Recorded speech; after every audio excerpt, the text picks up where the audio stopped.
যারা 1 ঘন্টা আগেও জানতো না যে জীবনে এমন একটা পরিস্থিতি আসতে যাচ্ছে। একজন বাবার লেখা পড়লাম, বাবার সাক্ষাৎকার পড়লাম, তার মেয়ের জন্মদিন ছিল, জন্মদিন উপলক্ষে সেখানে গিয়েছে কেক কাটতে। আর মেয়ে বলল যে বাবা, আমাদের জন্মদিনটা কি আজকে আমাদের মৃত্যুদিন হতে যাচ্ছে? জন্মদিনটাও মৃত্যুদিন হতে যাচ্ছিল। বেঁচে ফিরেছেন, কিন্তু 45 জনেরও বেশি মৃত্যুবরণ করেছে, নিখোঁজ আছে এখনো আরো এরকম 2-4 জন। কত গল্প শোনা যাচ্ছে, কত হাহাকার, কত রোনাজারি, মায়ের কান্না, বাবার কান্না, ভাইয়ের কান্না, বোনের কান্না, তাদের গগন বিদারী চিৎকারে আকাশ বাতাস প্রকম্পিত হচ্ছে। কেউ বা জীবন মৃত্যুর সন্ধিক্ষণে আছে, জীবন মৃত্যুর সাথে পাঞ্জা লড়াতো যায় না, কিন্তু বেঁচে থাকার জন্য সংগ্রাম করতে হচ্ছে। হাসিনা, শেখ হাসিনা বার্ন ইউনিটে অনেকেই ভর্তি আছেন।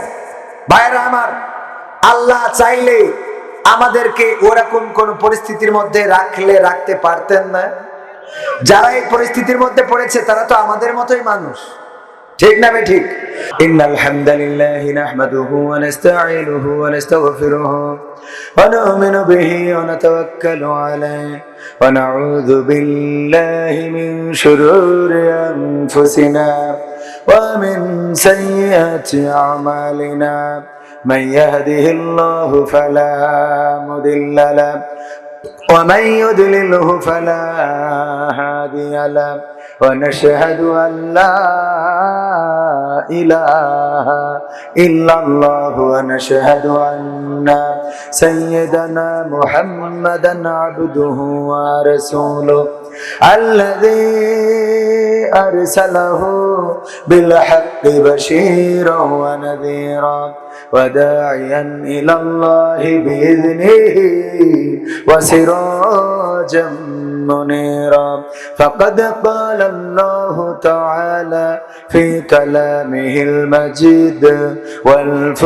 والفرقانه الحميد সবাই পড়েন আউযু বিল্লাহি মিনাশ শাইতানির রাজিম বিসমিল্লাহির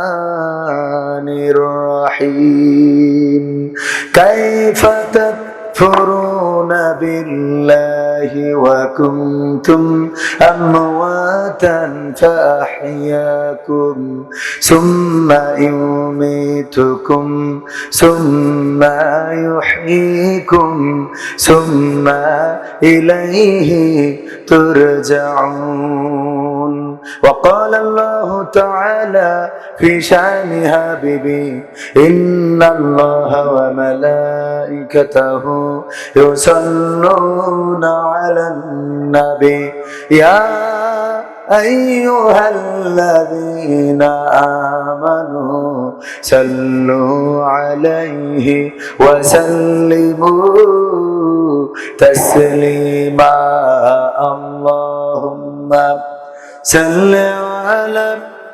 سيدنا مولانا محمد দুইটা যেরকম লাগতো দুইটা অ্যাডজাস্ট করে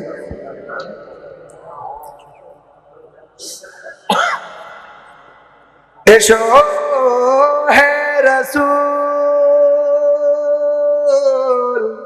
আবার ফিরি আমাদের মাঝে নতুন করে খুতবা দিতে কাবার মিনার পরে আল্লাহুম্মা সাল্লি আলা সাইয়্যিদিনা মাওলানা মুহাম্মদ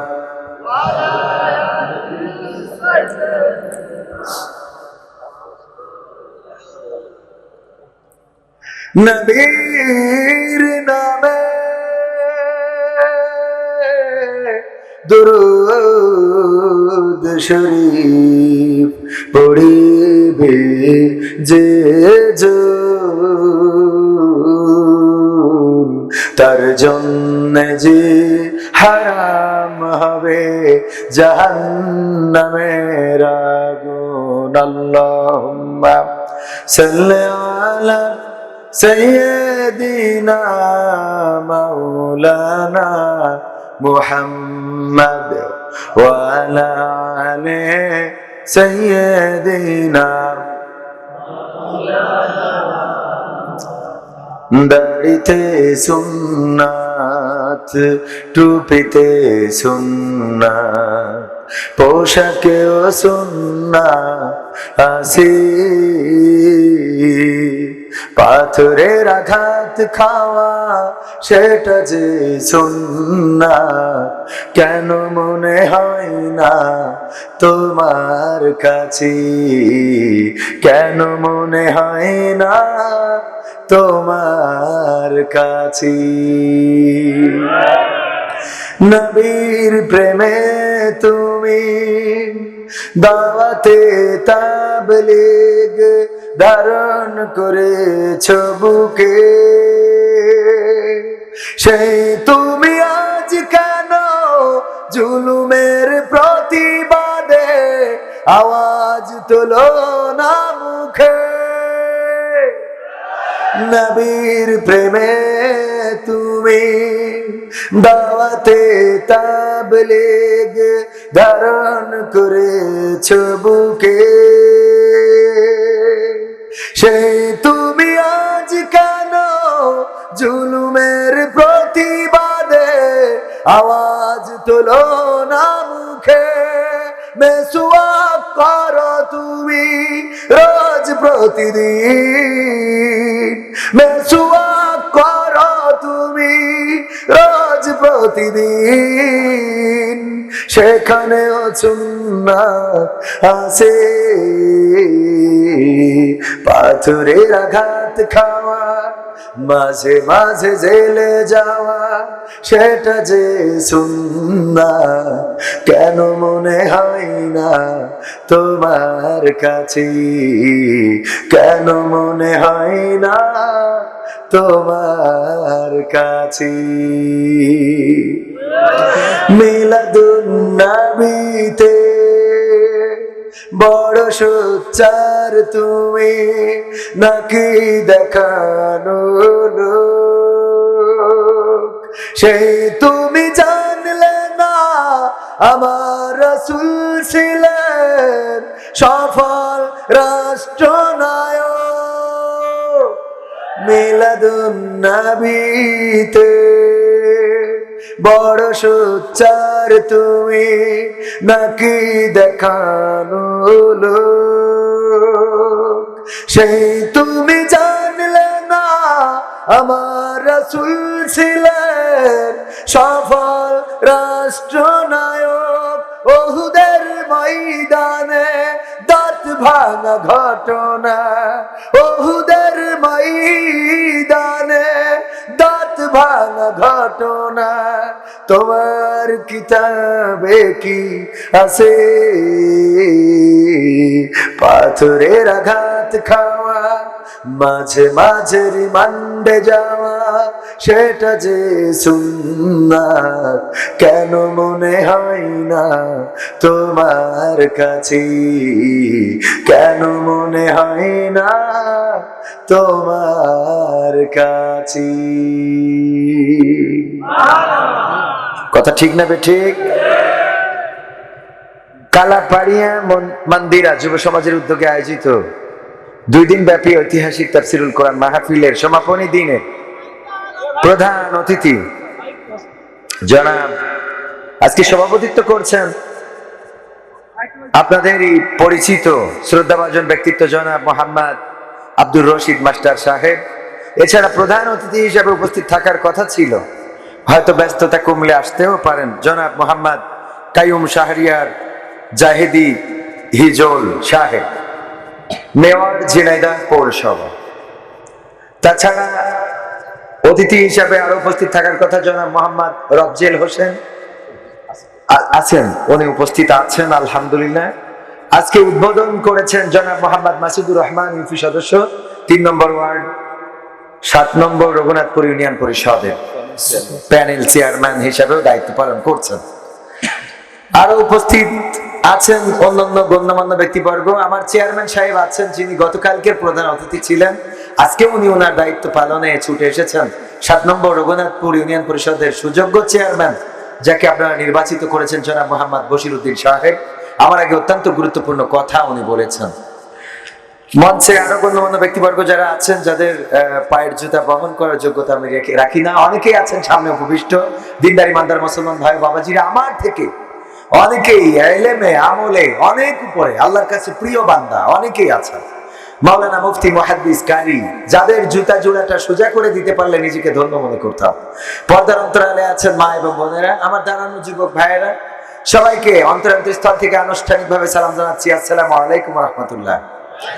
আমরা আল্লাহর শুকরিয়া আদায় করছি যে মহান রব দয়া করে মায়া করে আমাদেরকে মানুষের মধ্যে সৃষ্টি করেছেন, অথচ উনি চাইলে আমাদের অন্য কোনো প্রাণী করে পাঠাতে পারতেন না?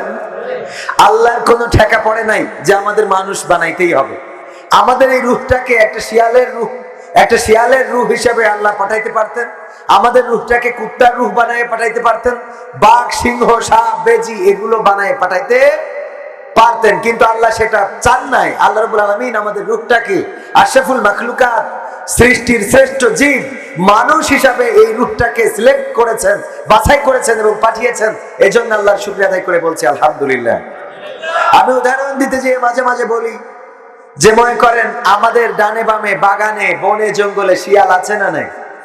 এই শিয়াল দিনের বেলায় কি বের হয় না। শিয়ালের বাচ্চা হয়েছে, এখন বাচ্চা তো নিষ্পাপ, শিয়াল না হয় মুরগি ধরে খায়, কিন্তু বাচ্চা সে তো এখনো মুরগি ধরার বয়স হয় নাই, মায়ের দুধ খেয়ে বড় হয়েছে। এই বাচ্চাটা কোনোদিন কি মারে কইছে, মা আমি তো অপরাধ করি নাই, আমি একটু বাইরে যাই? বলেছে না? বলার সাহস হয়েছে? ওই শিয়ালের বাচ্চা কোনোদিন সাহস করে বলে নাই, মা আমি একটু জনগণের মধ্যে যাই, কারণ আমি তো মুরগি ধরি না। কারণ ওরা জানে সৃষ্টিগত ভাবে আল্লাহ তাদের জানিয়ে দিয়েছে যে তোরা দিনের আলোয় বেরোবি না, তাইলে কিন্তু আশরাফুল মাখলুকাত পিটাই শেষ করে ফেলবে। ঠিক না? ঠিক। বের হয় দিনের আলোয়।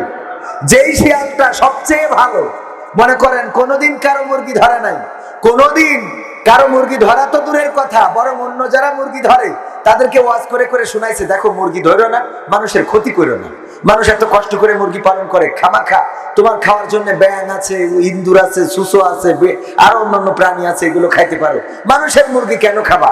যেই শিয়ালটা বলে, এই শিয়ালটা কোনোভাবে দিনের বেলা একটু সরিষার ক্ষেত থেকে বের হয়েছে, আর ওই দিন চেয়ারম্যান গেছিল একটু মাঠে ক্ষেত দেখার জন্য, চেয়ারম্যানের হাতে যদি পাইছনি এক কান থাকে, বলেন চাইলে মারবে না? অথচ ওই শিয়াল এতই বান্দার যে কারো মুরগি তো ধরেই নাই, বরং অন্যদের আরো নিরুৎসাহিত করে, তারও কিন্তু রক্ষা নাই। এমন প্রাণী আল্লাহ বানাইয়া পাঠাইতে পারতেন না? পারতেন কিনা? যদি বাঘ বানাইতো, সিংহ বানাইতো, তাও কি দাম বেড়ে যেত? না, দাম বাড়তো না। বাঘেরা সুন্দরবন থেকে কোনোদিন আন্দোলন করে নাই যে আমরা কেন সারা জীবন সুন্দরবনে থাকবো, এখন চলো আমরা মোটামুটি সাতক্ষীরা দখল করে নিই, বলেছে কোনোদিন? বলে নাই। আল্লাহ তাদের অটোমেটিক ওই জায়গার জন্য সৃষ্টি করেছে, তারা ওখানেই স্বাচ্ছন্দ্য বোধ করে। আশরাফুল মাখলুকাত হিসাবে মানুষকে সৃষ্টি করেছেন, শ্রেষ্ঠ জীব হিসাবে। এজন্য আল্লাহর শুকরিয়া আদায় করে বলছি আলহামদুলিল্লাহ। আমরা যেই সময় এখানে উপস্থিত হয়েছি, সেই সময় আজকে প্রথমেই বলে নিতে হচ্ছে, বেইলি রোড ঢাকা শহরে চেয়ারম্যান সাহেব আছেন এখানে, আপনারাও জানেন বনিয়াদমপুরে ছারখার হয়েছে।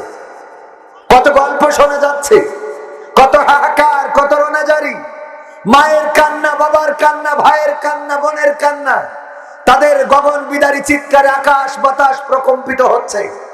কেউ বা জীবন মৃত্যুর সন্ধিক্ষণে আছে, জীবন মৃত্যুর সাথে পাঞ্জা লড়াতো যায় না, কিন্তু বেঁচে থাকার জন্য সংগ্রাম করতে হচ্ছে। শেখ হাসিনা বার্ন ইউনিটে অনেকেই ভর্তি আছেন। ভাইরা আমার, আল্লাহ চাইলে আমাদেরকে ওরকম কোন পরিস্থিতির মধ্যে রাখতে পারতেন না। যারা এই পরিস্থিতির মধ্যে পড়েছে তারা তো আমাদের মতোই মানুষ, ঠিক না? ঠিক। যারা 1 ঘন্টা আগেও জানতো না যে জীবনে এমন একটা পরিস্থিতি আসতে যাচ্ছে, একজন বাবার লেখা পড়লাম, বাবার সাক্ষাৎকার পড়লাম, তার মেয়ের জন্মদিন ছিল, জন্মদিন উপলক্ষে সেখানে গিয়েছে কেক কাটতে, আর মেয়ে বলল যে বাবা আমাদের জন্মদিনটা কি আজকে আমাদের মৃত্যুদিন হতে যাচ্ছে? জন্মদিনটাও মৃত্যুদিন হতে যাচ্ছিল। বেঁচে ফিরেছেন, কিন্তু 45 জনেরও বেশি মৃত্যুবরণ করেছে, নিখোঁজ আছে এখনো আরো এরকম 2-4 জন। খবর পাওয়া যাচ্ছে। ভাইরা আমার, এই পরিস্থিতি, এই জাতীয় পরিস্থিতি থেকে যে আল্লাহ আমাদেরকে মুক্ত রেখেছেন তার শুকরিয়া আদায় করার দরকার আছে না? সবাই বলছে আলহামদুলিল্লাহ। আর একটা কথা শুরুতেই বলে রাখি, যখনই কোনো ভবনে আগুন লাগে, যখনই কোনো ভবনে ফাটল সৃষ্টি হয়ে ধসে পড়ে, যখনই কোথাও কোনো ক্ষতিগ্রস্ত হয়, যখনই ব্রিজ ভেঙে যায়, যখন কোনো বাস অ্যাক্সিডেন্ট করে, তখন যে আমাদের প্রশাসনের ভাইয়েরা খুঁজে পায় এটা লাইসেন্স নাই, রোড ট্যাক্স নাই, ফিটনেস নাই, অনুমোদন নাই, এর কোনো কাগজপত্র নাই, যখন ক্ষতিগ্রস্ত হয় তখন খুঁজে পায়। এর আগ পর্যন্ত আমার ভাইয়েরা কোথায় থাকে? কথা কয় না। এর আগ পর্যন্ত এগুলো দেখার দরকার আছে না নাই? হতে পারতো যে ওই রেস্টুরেন্টে যদি আমার চেয়ারম্যান ঢাকায় গিয়েছেন কোনো কারণে, আর ওই রেস্টুরেন্টে খাইতে গিয়েছেন, আল্লাহ না করুন এরকম কোন বিপদের মধ্যে চেয়ারম্যানও পড়তে পারতেন কিনা? কবির বিন সামাদ গিয়েছে ঢাকায়, ওইখানে রেস্টুরেন্টে কাচ্চি ভাই খাইতে গেছে, এরকম বিপদ হইতে পারতো কিনা? এই জন্য আমি প্রথমে আহ্বান করব, আমার সরকার প্রশাসন শুধু নয়, প্রতিটা প্রজেক্টে টাকা ঢালছেন, কোটি কোটি টাকা, কিন্তু সেগুলো কোথায় যাচ্ছে? কোন গাড়ির ফিটনেস নাই, কোনটার রোড ট্যাক্স নাই, কোন বিল্ডিং এর অনুমোদন নাই, কোন রেস্টুরেন্টের পারমিশন নাই, এটা দেখার জন্য প্রশাসনেরা কোথায় থাকে?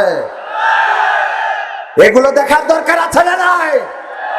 যখন বনি আদম নিহত হয়, শহীদ হয়, মারা যায়, লাখ লাখ নয় হাজার হাজার মানুষের মৃত্যু হয়, তখন খুঁজে পাই কোনো কাগজপত্র নাই।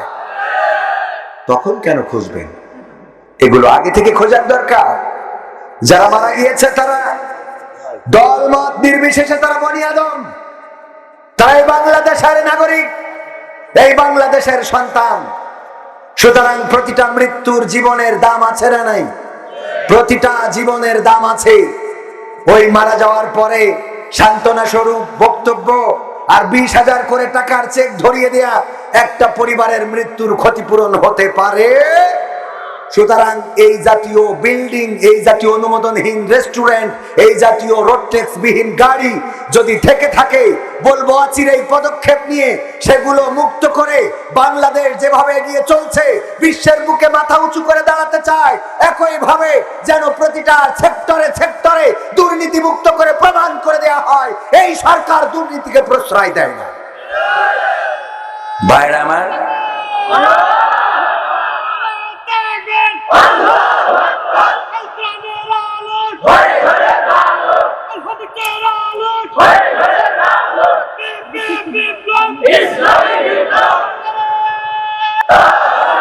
সম্মানিত ভাইরা আমার, যে মানুষগুলো মারা গেল তারা আমার আপনার হয়তো রক্ত সম্পর্কীয় কেউ নয়। আপনি মনে করলেন যে আমার ঝিনাইদহের কোনো মানুষ নয়, আমার হরিণা কুণ্ডের কোনো বাসিন্দা নয়, আমার এই কুলবাড়িয়া বাজারের কোনো লোক নয়, আমার চেয়ারম্যান মনে করলো যে আমার ইউনিয়নের লোক নয়, আমি চিন্তা করলাম আমার ঝিকরগাছার লোক নয়, আমার যশোরের লোক নয়, আমার আপন কোনো মানুষ নয়।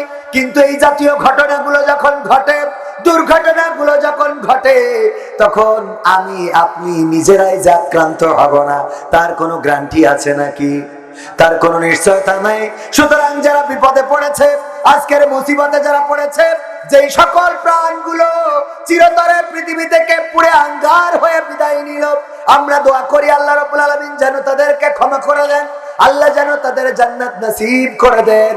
পাশাপাশি আমরা বলবো এই জাতীয় ঘটনা যেন পুনর্বার আর না ঘটে, সেই ব্যাপারে অবশ্যই পদক্ষেপ গ্রহণ করা লাগবে। দরকার আছে না নাই? কত গল্প, কত কষ্টের গল্প আমরা প্রায় শুনি। বেনাপোল এক্সপ্রেসে আগুন ধরানো হলো, কোন একজন সে আগুন থেকে বেঁচে ফিরতে চায় নাই। যখন তার উদ্ধার করার জন্য মানুষেরা চেষ্টা করছিল, বলল আমি বাঁচতে চাই না। কেন বাঁচতে চাও না?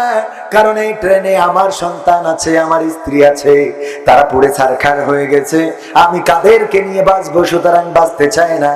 আমি আপনি টেলিভিশনের পর্দায় দেখলাম, মিডিয়ায় দেখলাম, ফেসবুকে দেখলাম, ইউটিউবে দেখলাম, আর চুপ থেকে গেলাম। না, আমার কেউ না, বেনাপোল এক্সপ্রেস পড়েছে, আমার কোন আপনজন তো পড়ে নাই। কিন্তু বিশ্বাস করেন, আপনি প্রতিবাদ না করার অর্থ হলো এইভাবেই একের পর এক দুর্ঘটনা ঘটতে থাকবে, আর একদিন ওই দুর্ঘটনা আপনার ঘরের দরজায়ও পৌঁছে যাবে। এই জন্য সবাই সচেতন হওয়ার দরকার আছে না নাই? চেয়ারম্যান ওনার জায়গা থেকে সচেতন হবেন, আমরা আমাদের জায়গা থেকে সচেতন হব, মেয়র সাহেব মেয়রের জায়গা থেকে সচেতন হবেন, সংসদের এমপি যিনি তিনি সংসদে বিষয়গুলো উত্থাপন করবেন।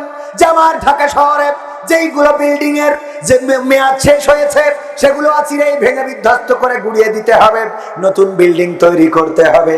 যে গাড়ির ড্রাইভার গুলোর লাইসেন্স নাই, যেই গাড়ির ড্রাইভার হেল্পার গাড়ি চালায়, এরকম আছে না নাই? অ্যাক্সিডেন্ট করে যখন 7 জন 10 জন মারা যায়, তখন শোনা যায় যে ড্রাইভার গাড়ি চালাচ্ছিল না, চালাচ্ছিল তার হেল্পার, এরকম শোনা যায় না? যায় না? আবার পত্রিকায় চলে আসে, মিডিয়ায় চলে আসে, এই গাড়ির রোড ট্যাক্স নাই, লাইসেন্স নাই, কাগজপত্র নাই, এই গাড়ির মেয়াদ শেষ হয়েছে আরো অনেক আগে, টায়ারের মেয়াদ শেষ হয়েছে আরো 1 বছর আগে, অমুকের মেয়াদ শেষ হয়েছে এত বছর আগে। আর আমরা প্রতিনিয়ত আমাদের প্রশাসনের ভাইদেরকে দেখি রাস্তায় আছেন, দাঁড়িয়ে চেক করেন, আসলে চেক করে যায়টা কোথায়? কথা কয় না। চেক আছে না নাই? আছে, কিন্তু অনেক সময় চেক গুলো হাতের মুঠোর মধ্যে দিয়ে হয়ে যায়। বলেন সুবহানাল্লাহ। ও নাউজুবিল্লাহ। বর্ডার আছে না নাই? বর্ডার দিয়ে বল্টু বাইসাইকেলে করে আধা বস্তা বালু নিয়ে ঢুকতেছে। আমার ভাইয়ারা ধরে বলল, এই বল্টু বর্ডার দিয়ে কি পাচার করতেছিস সাইকেলে করে? স্যার বালু। স্যার কয় বর্ডার দিয়ে বালু পাচার করতে যাও তুমি সাইকেলে করি? দেখি চেক করবো, চেক করি, দেখে না বালু। আরে বালু ঠিক আছে, যা ছেড়ে দিলাম। এরপর আবার একদিন বাইসাইকেলে করে আবার আধা বস্তা নিয়ে দৌড় দিয়েছে, সাইকেলে করে আসতেছে, ওরে ধরেছে, কি এতে? স্যার বালু। স্যার কয় সাইকেলে করে তুমি প্রতিদিন বালু পাচার করো, এটা তো বিশ্বাস হয় না। স্যার চেক করে দেখেন, চেক করে দেখে না, সত্যি বালু। আবার ছেড়ে দিয়েছে, দেওয়ার পরে 3য় দিন আবার দেখে বাইসাইকেলে করে আধা বস্তা কি যেন নিয়ে যায়। বললো বল্টু কি এতে? বল্টু বলতেছে, স্যার বালু। স্যার প্রতিদিন তো বালুই নিয়ে যায়। কয় বর্ডার দিয়ে তুমি বালু পাচার করো কেন? বালু কি বাংলাদেশে নাই? এত বালু আমাদের বাংলাদেশে যে রাস্তার পরে নামায় রাখে, আর তোর ভারতে আনা লাগবে, এই বালু ঢাকায় পাঠাবো, গবেষণা করা হবে, চিন্তা করা হবে, দেখা হবে বালুতে কিছু আছে কিনা, চেক করে দেখে না, সত্যিই বালু। আপনার এই যে কুলবাড়িয়ার বাজারে বল্টুর সাথে দেখা, ভাইদের আমাদের আইনের লোকের দেখা, ডাক দিয়ে বলছে, বল্টু তোর সাইকেলে করে আধা বস্তা যে বালু পাচার করিস, এই বালু তো চেক করলাম খুব কায়দা করে, ওতে বালু ছাড়া কিছু পালাম না। আসলে তুই বালু পাচার করিস কোন স্বার্থে আমার একটু বোঝা। বালু কি আমাদের বাংলাদেশে নেই নাকি? সাইকেলে করে কেন বালু পাচার করতে হবে? বল্টু বলছে, স্যার সত্যি বলবো না মিথ্যে বলবো? কয় সত্য কথা বল। বলছে, স্যার এখন যেহেতু আমার আড়ালে আপনারা জিজ্ঞেস করতেছেন, সত্যি কথাই বলি। স্যার আমি আসলে সাইকেলে করে আধা বস্তা বালু পাচার করি না, আমি ডাইরেক্ট ওই সাইকেলটা পাচার করি। কি পাচার করে? আর চেক করে কি? এই অবস্থা আছে না নাই? সুইস ব্যাংকে টাকা চলে যায়, আমার রিজার্ভ, সরকারের রিজার্ভকে কমিয়ে দেওয়া হচ্ছে। আমার উন্নয়ন সরকার যে টাকাটা ঢালছে রাস্তা করার জন্য, আপনার কুষ্টিয়া, ঝিনেদা, যশোর, খুলনা, কুষ্টিয়ার সড়ক সরকার কত কোটি কোটি টাকা দিল, এই টাকা যায় কোথায়? রাস্তাগুলো করতে 3 বছর লেগে যায়, আর ওই রাস্তা গর্ভবতী হইতে 3 মাস। ঠিক না বেঠিক? 2 পাশ দিয়ে চলে গেল। এই টাকাগুলো কারা দুর্নীতি করে তাদের ধরার দরকার আছে না নাই? তাদেরকে না ধরে দাড়িওয়ালা, টুপিওয়ালা, পাঞ্জাবিওয়ালা, কার পকেটে কত বড় মেসওয়াক, কার দাড়ি কত লম্বা, কার পকেটে কয়টা টুপি আছে, তসবিতে কয়টা দানা আছে, এগুলোর চেক আছে না নাই? কি হবে বেঁচে থেকে অযথা বিদ্যা শিখে যদি না গড়তে পারি শোষণবিহীন সমাজটাকে? কি হবে বেঁচে থেকে? কি হবে ছাত্র সেজে চুমু খেয়ে সনদ খানা যদি হয় বিদ্যালয়টা পতি তাদের আড্ডা খানা? কি হবে ছাত্র সেজে চুমু খেয়ে সনদ খানা যদি হয় বিদ্যালয়টা ট্রান্সজেন্ডারদের আড্ডা খানা? এর চেয়ে মরাই ভালো, দেশ ছেড়ে যাওয়াই ভালো। এর চেয়ে মরাই ভালো, দেশ ছেড়ে যাওয়াই ভালো। কি হবে ধোঁকা দিয়ে বিবেকটাকে? কি হবে ধোঁকা দিয়ে বিবেকটাকে? কি হবে বেঁচে থেকে অযথা বিদ্যা শিখে যদি না গড়তে পারি শোষণবিহীন সমাজটাকে? কি হবে বেঁচে থেকে? কি হবে যুবক নামের বোঝা হয়ে এই ধরাতে যেখানে মা বোনেরা ধর্ষিতা হয় দিনে রাতে। ধর্ষণ আছে না নাই? কয়দিন আগে সকালবেলা ফেসবুকে একটা লাইভ চলে আসলো, চেয়ারম্যান বসা আছেন, উনার সামনেও পড়ে থাকতে পারে। সকালবেলা নন্দীগ্রাম বগুড়া জেলার নন্দীগ্রাম উপজেলার সরিষার ক্ষেতের আইল থেকে একজন ফেসবুকে লাইভ করছে। এই সরিষার ক্ষেতের আইলের উপরে একটা বোনের লাশ পড়ে আছে, তাকে মেরে ফেলা হয়েছে রাতের অন্ধকারে। ধারণা করা হচ্ছে তাকে ধর্ষণ করে মেরে ফেলা হয়েছে।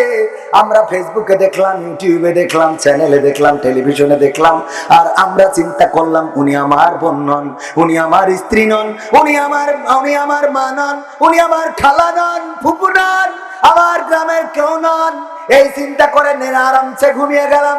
ওগো আমার ভাইয়েরা, কিন্তু একবারও কি চিন্তা করেছি যে এই বোনটাকে হত্যা করা হয়েছে, ধর্ষণ করে মেরে ফেলা হয়েছে, ও তো কারো না কারো বোন, কারো না কারো মা, কারো না কারো কলিজার টুকরা সন্তান। এমন কলিজার টুকরা সন্তান আমার চেয়ারম্যান উনার সন্তানের কথা বলেছেন। উনার মা স্ত্রীও মন খারাপ করেছেন যখন সন্তান ফোনটা চেয়েছে দেয় নাই। আসলে উনারও মন কি চাই না কি যে দেবে না, কিন্তু জানে কিছু কিছু কষ্ট না করলে সন্তান নষ্ট হয়ে যাবে। ঠিক না বেঠে? আজকালকের ছেলেরা বই নিয়ে আর বসে না, ও বাবা গুগলে সার্চ করিয়া পড়ি। ঠিক না বেঠে? ওরে একালের মেয়েরা কোরআন হাদিস ধরে না, আমার এখনকার মা বোনেরা কোরআন হাদিস পড়ে না। ওয়াল্লাহ টিকটকে ভিডিও ওরা করে না করে মানে কি? গদখালির ছাতি টানানো রাস্তায় এখনো আমি যাওয়ার সুযোগ পাই নাই, আমার পাশের ইউনিয়ন, কিন্তু আমি এখনো সময় পাইলাম না। শুনলাম ওখানে নাকি লোক ধরে না। ও বাবা, ইয়াং পোলাপানের সাথে সব শ্রেণী পেশার মানুষ যায়, ছাতি টানায় রেখেছে সুন্দর সুন্দর রং বেরঙের রাস্তা। সারা দেশে নাকি ওই এলাকা ভাইরাল হয়ে গেছে। তারপরে আবার একটা টিকটক করার জন্য চেম্বার বানাইছে গোল করে, একটা মোটর লাগাইয়ে মোবাইলের স্ট্যান্ড বানাইতেছে, চারিপাশে ঘুরে চোখে পড়েছে না পড়ে নাই? আর ওখানে তাকে নাকে ধিনতা নাচানাচি গাওয়া গাওয়ি কত কি, শুধুমাত্র এই বুরকা ছাড়া না, বুরকা ছাড়া না। এখন আবার বুরকাওয়ালারাও তাকে নাকে ধিনতা আছে না নাই? চোখে পড়ে না? আগে বুরকা ছাড়ারা নাচতো চেয়ারম্যান সাহেব, আর এখন ডাইরেক্ট বুরকা পরেও নাচছে। মনে হয় জামাত ইসলাম রাও বুরকা মডেলিং হয়ে গেছে। এখন বুরকা পরে যারা নাচছে ওরা কারা, ওদের একটু দেখার দরকার আছে না নাই? মাঝে মাঝে মনটাই চাই যে যাই যে বলি, ওগো এমন যে করো, আবার বাসর রাতি বলবা, যার সাথে বিয়ে হবে ওর বলবে যে আমার মতো সতী। বলে না? আমার দিকে কেউ তাকানোর সুযোগ পায় নাই। আমি এমন ছিলাম, কোনদিন কেউ সাহস করে নাই আমার দিকে তাকিয়ে কথা বলতে। আই লাভ ইউ তো দূরের কথা, চেয়ারম্যান মনে চলে যাবেন, আছেন যাক আলহামদুলিল্লাহ। চেয়ারম্যান থাকলে ভালো না মন্দ, আমরা চেয়ারম্যান সাহেব অনেকেই আছেন মাহফিলের পক্ষে কাজ করে না, আবার আসলেও বেশি সময় দেয় না, কিন্তু আপনাদের চেয়ারম্যান অনেক ভালো, বলেন আলহামদুলিল্লাহ। অনেক মাহফিলে গেলে বলে হুজুর, চেয়ারম্যান সাহেবই বলে দেয় হুজুর সময়টা তো বড্ড খারাপ, আপনি তো ভাই সব জানেন, বুঝে শুনে কথা বলে ওয়াজের রীতি টানেন, উস্কানি ফুসকানি মূলক বলবেন না কোনো কথা, এই মঞ্চে রাজনীতি ভাই করবেন না অযথা। আমরাও ভাই কুরআন জানি মানি মোটামুটি, ঝামেলাতে থাকি মাঝে মাঝে নিয়ে ভোটা ভুটি, মক্তবেতে শিখেছিলাম আলিফ বা তা সা, কোরআন হাদিস মোটেও জানি না এমন কিন্তু না, তাই রাজনীতি চলবে না ও হুজুর, রাজনীতি চলবে না, তাই রাজনীতি চলবে না ও ভাই, রাজনীতি চলবে। এবার বলে হুজুর শোনেন, আপনি মনে করছেন আমরা মাহফিল এবার প্রথম দিছি? না, অনেক মাহফিল আমরা ইতিপূর্বেও দিছি, আর আমি নিজেও কত মাহফিলে যাই। আমি বললাম তাই কি? বলছে আমরা একবার এক হুজুর আনিলাম, তা কি হইল? বলছে অমুক হুজুর ওয়াজ করিল কত মধুর সুর, কবরেতে গেলে পাবো 70,000 হুর। এমন ওয়াজ আছে না নাই? এমন ওয়াজ করলে কোনোদিন হাতে হাত করা পায়ে ডান্ডা বেড়ি কি লাগবে? অমুক হুজুর ওয়াজ করে কত মধুর সুর, কবরেতে গেলে পাবো ৭০,০০০ হুর। অনেক দোয়া আছে পড়লে কোটিতে সওয়াব, সারা জীবন পাপ করিলেও পেয়ে যাব মাপ। বাপ দাদারে নাজাত দিতে করেছি ৪০, আমার বেলায় ৪টা গরু গোয়াল ঘরে পোষা। আমিও ভাই কিছুটা জানি, মানি না তা না, ছোটবেলায় শিখেছিলাম আলিফ বা তা সা। তাই রাজনীতি চলবে না ও হুজুর, রাজনীতি চলবে না, তাই রাজনীতি চলবে না ও ভাই, রাজনীতি চলবে। এবার বাচ্চা হুজুর শোনেন, আপনি মনে করছেন আমি ইসলাম মানি না মানি। আমি বললাম কি মানেন? বলছে হুজুর মিলাদ করি, কিয়াম করি, যায় বাবার মাজারে, হয়তো একটু বিড়ি টানি কুলবাড়িয়ার বাজারে। আছে না নাই? মিলাদ করি, কিয়াম করি, যায় বাবার মাজারে, হয়তো একটু বিড়ি টানি হরিণা কুণ্ডের বাজারে। ফজর নামাজ হয় না পড়া, থাকি তখন নিদে, কিন্তু হুজুর বিশ্বাস করেন আল্লাহর কসম হয় না কাজা, নামাজটা 2 ঈদে। আছে না নাই? 2 ঈদে নামাজ কাজা হয় না। আবার অন্য ঘটনা ঘটে, ঈদের চাঁদ দেখার জন্য গেলাম, যাওয়ার পরে দেখি আকাশ মেঘলা, কুয়াশায় আচ্ছন্ন, দেখা যায় না। আমার ছেলে বলছে আব্বা বাড়ি চলো। বললাম কেন, ঈদের চাঁদ দেখা লাগবে না? বলছে না, টেলিভিশন জুড়বানে, ওখানে খবরে বলবেন। টেলিভিশন খাটালাম, দেখি বলছে আগামীকাল সকাল 9টার সময় ঈদুল আজহার জানাজার নামাজ হবে রে। ঈদুল আজহার কে নামাজ সহ্য না করি পারা যায়? আর জানা যায় যে বলে শিগগিরই পাটি নিয়ে আয়। সবাই দাঁড়ায় গেল, সিজদা দেবে কোন? জানা যায় যে সিজদা খোঁজে না যেই দ্বিতীয় তাকবীর বলে, রুকুতে যেই বলে আমি একাকার, আর লোক কই আবার উঠে দাঁড়ায়, আবার উঠে দাঁড়ায়। আর ঈদের নামাজে যে ইমাম 6 তাকবীরের সাথে হানাফি মাযহাব অনুযায়ী যেই তাকবীর দেয়, রুকুতে যায় আবার ওঠে, আবার তাকবীর দেয়, আবার রুকুতে যায় আবার ওঠে, আবার তাকবীর আবার কয়। এই নামাজ কি ডিজিটাল হয়ে গেল নাকি? হ্যাঁ, এই ইমাম সাহেবরা কবার করে রুকু করাবে আমাদের? আসলে কি কবার করে রুকু করে না? ঈদের নামাজ জানার মধ্যে ভেজাল আছে, ভেজাল আছে না নাই? জানার দরকার আছে না নাই? হুজুর মিলাদ করি, কিয়াম করি, যায় বাবার মাজারে, হয়তো একটু বিড়ি টানি হরিণা কুণ্ডের বাজারে। ফজর নামাজ হয় না পড়া, থাকি তখন নিদে, আল্লাহর কসম হয় না কাজা, নামাজটা 2 ঈদে। নিয়মিত চেষ্টা করি পড়তে জুম্মা নামাজ, সেদিন শুধু হয় না পড়া, যেদিন থাকে কাজ। 3টা জুম্মা করলে কাজা, মুসলিম থাকে না। এই হাদিসটা ভালো করে আমার আছে জানা, তাই রাজনীতি চলবে না ও হুজুর, রাজনীতি চলবে না, তাই রাজনীতি চলবে না ও ভাই, রাজনীতি চলবে। এবার বলছে হুজুর শোনেন, এই কুরআন শরীফ এ মাথা ও মাথা আমার পড়া শেষ। আমি বললাম তাই কি হয়েছে? বলছে কিন্তু হুজুর জিহাদ মিহাদ কোথায় আছে দেখিনি কোনখানে, দরগা পীরের মাজার হাওয়া অনেক বেশি টানে রে বাবা, অনেক বেশি টানে। আছে না নাই?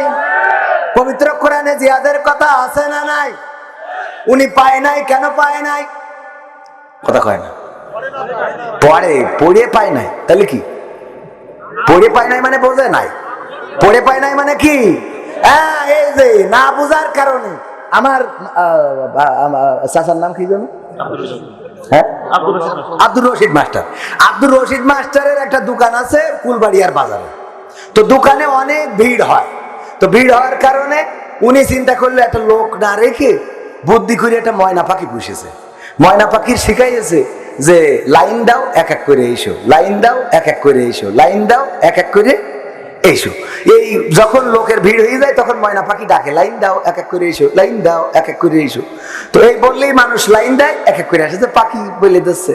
তো এই কারণে উনি ওই ময়না পাখি বুঝেছে। এখন হঠাৎ করে রোজার মাস আসছে না, তো উনি কিছু চুলা চাল ডাল গত বছরের ছিল সিমাই চিনি, এই বছর ওইটারে ওই ডেট এক্সপায়ারের ডেট মুছে ফেলাই দিয়ে বেঁচে দিতেছে। দেওয়ার পরে খাওয়ার পরে মোটামুটি সব অটো হয়ে গেছে, পায়খানা করে যায় আর আসে।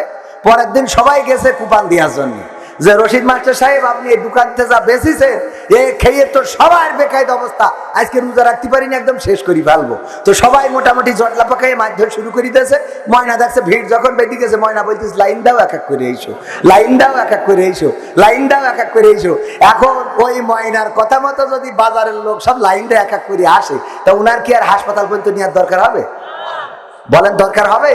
ডাইরেক্ট বাজার থেকে কাপড়ে অন্য ভিড়ির মধ্যে তো তাও দুই একজন ঠেকায়, ঠেকায় না ঠেকায় না, দুই একজন ঠেকায়, দুই একজন মারে, একজন মারতে যে আরেকজনের গায়ে লাগে, মোটামুটি কিছু বাঁচবে। কিন্তু লাইন দিয়ে এক এক করে যদি এসে সবাই মারার সুযোগ পায়, তা ডাইরেক্ট কুলবাড়িয়ার থেকে এবার কাপড়ের কাপড় সব বাড়ি আসা লাগবে না? তো পাখিটা কি আসলে বোঝে যে ও কি বলছে? কথা কি বোঝা গেছে? এই জন্যই এই জাতি হইলো ময়না পাখি, আছে না নাই? ওরা সঠিকভাবে আসলে কোরআন বোঝে। এই জন্যই বলে হুজুর এইটা হবে না, এটা চলবে না, এটা বলবেন না, এটা করবেন না।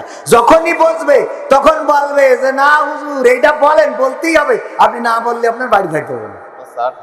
চা খাবার কখন? আর থাক, আপনি যখন আসেন 12টার মধ্যে শেষ করবো। যে চেয়ারম্যান সাহেবের চা না দিয়ে আমার দিয়েছে না, এইটা একটু গরম করে আমি হলো আলোচনার মধ্যে চা খাই, ওরা জানে না, তাই আন্দাজে দিয়েছে। আমি এখনো ইয়াং ফুলাবান তো লাগে না চা ভাই, এইটাই মাঝে মধ্যে একটু ঝামেলা হয়ে যায়। আমি বলবো আমার ঝামেলার কথা, বলবো ঝামেলা কেমন হয়, হঠাৎ দেখা যায় উল্টো পাল্টা কথা হয়তো বলে ফেলি। চেয়ারম্যান সাহেব আছে মনে করা যাবে না, কারণ আমরা ছোট মানুষ, এখনো আমাদের সেই পাকাপোক্ত জ্ঞান এখনো হয়নি। কারণ আমরা জ্ঞান হবে কি, আমরা আশা ধরিয়ে দেখছি যে আমাদের আওয়ামী সরকার ক্ষমতায়, রাজনীতি সম্বন্ধে আমাদের কোনো জ্ঞান হয়নি। এই জন্য অনেক কথা এখন আমরা বুঝে পারি না, হঠাৎ বলে ফেলি। এই গুলো মনে করা যাবে না। এক হুজুর উনি রমজানের তারাবি পড়ায়, ইফতার করি যে এতে শুয়েছে, হঠাৎ ঘুম এসে গেছে, ঘুমিতে উঠে দেখে তারাবির টাইম 10 মিনিট পার হয়ে গেছে। ও ঝাঁপ দিয়ে উঠে তাড়াতাড়ি আলনায় ছিল পাঞ্জাবি, ওইটা ঘাড়ের উপরে দিয়ে নিয়ে মসজিদে দৌড়। মসজিদে গেলে সভাপতি তো খেপে গেছে, এই ইমাম সাহেব এই কয়টা বাজে, 10 মিনিট পার হয়ে গেছে, আপনি এত দেরি করে আসলেন? তো বলছে কি করবো, একটু ঘুমাই পড়িলাম। এই জন্য ঘুমাই পড়িলাম, তা আলিফ লাইলা দেখবো কখন? তখন আবার আলিফ লাইলা হইতো, মনে আছে আপনাদের? আলিফ লাইলা দেখবো কখন? হুজুর কয় আমি টাইম নিয়ে দেবো, সমস্যা নেই, আমার কাছে লাইন আছে। তো বলছে যে আচ্ছা ঠিক আছে, তাহলে নেন তাড়াতাড়ি। তো বলছে পাঞ্জাবিটা গায়ে দিয়ে নি। তো দেন, পাঞ্জাবি গায়ে দিচ্ছে, দিতে দিতে আরো 5 মিনিট শেষ। সভাপতি তো আরো মেজাজ করে, এই আপনার কি হচ্ছে, কি হয়েছে হুজুর? তো বলছে ভাই পাঞ্জাবি গায়ে দিচ্ছি তো সে হাতা খুঁজে পাচ্ছি না। এই হ্যারিকেনের আলোটা ভলিউম বাড়ায় হুজুর গলার কাছে 10 দিন হাতা খুঁজে পাচ্ছে না, আজকে আলিফ লাইলাটাই মাটি করি ফেলবে হুজুর। তো হেরিকেন জোর দিয়ে গলার কাছে ধরি দেখে হাতা খুঁজে পাবে কি, ওই তাড়াহুড়ো করে আসতে যেয়ে আড়াই ছিল বোর ছায়া, ওই এমনি গলায় পড়ায় বসে দিয়েছে।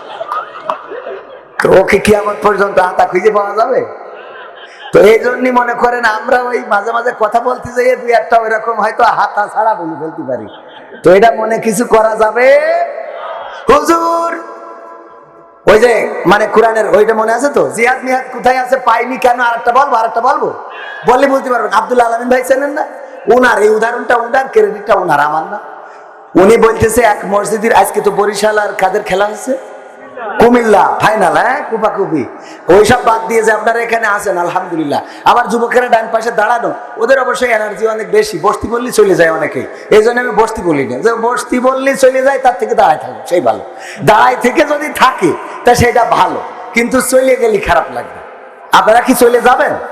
এই দাঁড়ানো মানুষরা চলে যাবেন? কেউ চলে থাকবেন? তো ভিতরে যদি জায়গা থাকে এখানে বসলে সোয়াব আছে না নাই? وَإِذَا قُرِئَ الْقُرْآنُ فَاسْتَمِعُوا لَهُ وَأَنصِتُوا لَعَلَّكُمْ تُرْحَمُونَ। আমার আল্লাহ বলছেন, যখন তোমাদের সামনে কোরআন তেলাওয়াত করা হয়, কোরআন থেকে পড়া হয়, কোরআন থেকে বলা হয়, কোরআন শোনানো হয়, তখন তোমরা চুপ থাকো এবং হৃদয়ের কান দিয়ে শোনো, যাতে করে তোমাদের উপরে আল্লাহর রহমত বর্ষণ হতে পারে। বলেন সুবহানাল্লাহ। সেই আল্লাহর রহমত আমরা চাই না। আমার যুবকেরা যদি এখানে বসে যেতে পারে, রহমত করবেন কে? এমন আছে না নাই? কারণ আল্লাহর রহমত নাই, অথচ একজন ইমামের দিকে তাকিয়ে দেখেন, 3000 4000 5000 5,000 টাকা বেতন। হুজুর মানুষ, সংসারে কত শান্তি, এত শান্তি যে একজন বড় লোকের 2টার বেশি ছেলে পিলে নেই, কিন্তু হুজুরির 5-7টা গুণে বালিশ গুণে বলা লাগবে। ঠিক না ভাই? ঠিক। মিল মহব্বত আছে না নাই?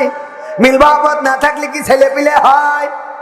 আগে তো ছেলে পিলে হয়তো আল্লাহ দিত, আর এখন আবার আইন চেঞ্জ হয়ে গেছে, চেয়ারম্যান ছেলে পিলে আল্লাহ দেয় না, এখন নেয়। এখন কি করে? আগে যদি চেয়ারম্যানে জিজ্ঞেস করা হইতো, চেয়ারম্যান সাহেব বাইসা কাইসা কয়জন, বলতো আল্লাহর মাল আল্লাহ দিয়েছে 5টা, এরম বলতো না? এখন যদি জিজ্ঞেস করেন কবির বিন সামাদের কাছে, কবির বিন সামাদ ভাই আপনার ছেলে পিলে কয়টা? কয় আমরা 2টা নিয়েছি, আর একটা নেবো করতেছি। ও 2টো নিয়েছে, আর একটা নেবো করতেছে। আমার স্ত্রী অবশ্যই নীতি চাচ্ছে না। ওর স্ত্রী নীতি চাচ্ছে না, কত বড় জাহেল। আবার বিয়ে করার পরে 2 বছর 3 বছর হয়ে গেছে, জিজ্ঞেস করা হয় দোস্ত বাচ্চা কাচ্চা হয়েছে? কয় আমি আমার স্ত্রী পরামর্শ করেছি যে আমরা 5 বছর কোনো বাচ্চা নেবো না। ও 5 বছর নেবে না, আল্লাহ আগে আল্লাহ দিত, আর এখন ওরা নেয়। 5 বছর নেবে না, 5 বছর পরে তারপরে আল্লাহর বলবে অনুমতি দিলাম। নাউজুবিল্লাহ বলবেন না? কত বড় খাটাসের খাটাস, সহ্য না করি পারা যায়? যুবকেরা কি বসা যাবে না? দাঁড়াই থাকবেন, চলে যাবেন না, অসুবিধা নেই, আর বসতে বলবো না। আল্লাহর নবীর একটা হাদিস শোনাই। বিশ্ব নবী সাল্লাল্লাহু আলাইহি ওয়াসাল্লাম যখন কোরআন হাদিসের বয়ান করতেন, যখন রাসূল কোনো কথা বলতেন, আল্লাহ এবং আল্লাহর দ্বীন নিয়ে কথা বলতেন, যদি কোনো যুবক এসে দাঁড়িয়ে যেত, রাসূল যুবকদেরকে এত মহব্বত করতেন, নিজের গায়ের চাদরটা পুটলি করে ছেলে দিতেন, ওগো যুবকেরা নাও এটা বিছাও এবং ওখানে বসে পড়ো। এই মাহফিলের সৌন্দর্য হলো বসে যাওয়া। আল্লাহর রাসূল যুবকদের এত ভালোবাসতেন, বলেন সুবহানাল্লাহ। কিন্তু আমরা যুবকদেরকে ভালোবাসি, আমার যুবকরা যখন মসজিদে যায় তখন অনেকেই বলে তুই পিছনে দাঁড়া, বলে না। অথচ যুবকদের সামনে দেওয়ার দরকার আছে না নাই? যেই লোক পিছনে দাঁড়াতে বলে, যুবকের সাথে খারাপ ব্যবহার করে, এই লোক যৌবনকালে নামাজ তো পড়ে নাই, অনেক মানুষের বেড়া ভেঙে বেড়াইছে। ঠিক না বেঠে? এখন বুড়ো বয়সে মসজিদে কেন মসজিদে? কারণ ওর পুত্র এবং পুত্রবধূ পান্তা ভাত খাচ্ছিল, হঠাৎ করে ওর কাশি উঠে গেছে।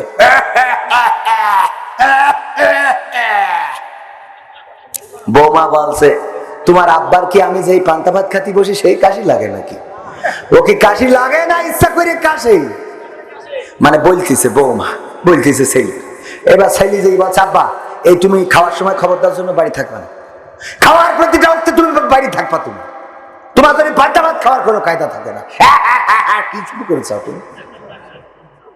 আব্বা দেখলো আহারে বেকায়দা অবস্থা, এবার ওখান থেকে চলে গেল দোকানে যেয়ে ওই টেলিভিশন দেখছিল আর মানুষের চা খাওয়া দেখছিল, নিজেও 2-1 কাপ চাও খায়। হঠাৎ করে ওখানেও কাশি শুরু হয়ে গেল। বুড়ো হইলে ঘড়ঘড়ানি আছে না নাই? আমি ছোট করার জন্য বলছি না। এবার দোকানেও সবাই খেপে গেল, তোর এই চার মধ্যে তো কাশপুটা দিবিনি মনে হচ্ছে। এখন চাচা দেখলো কোনো জায়গায় তো জায়গা নেই, চলে গেল মসজিদে আর কেউ বের করার মতো কেউ আছে নাকি? না, কেউ নেই। ওখানে হেগে মুইতে সব ছড়া দেয়, টয়লেটে যেয়ে বসে ঠিক মতো পানি মারে না, আছে না নাই? ওই জায়গায় বলার তো কেউ নেই। আবার যখন যুবকেরা ঢোকে ওদের পরে রাগ দেখায়, চোখ গরম করে।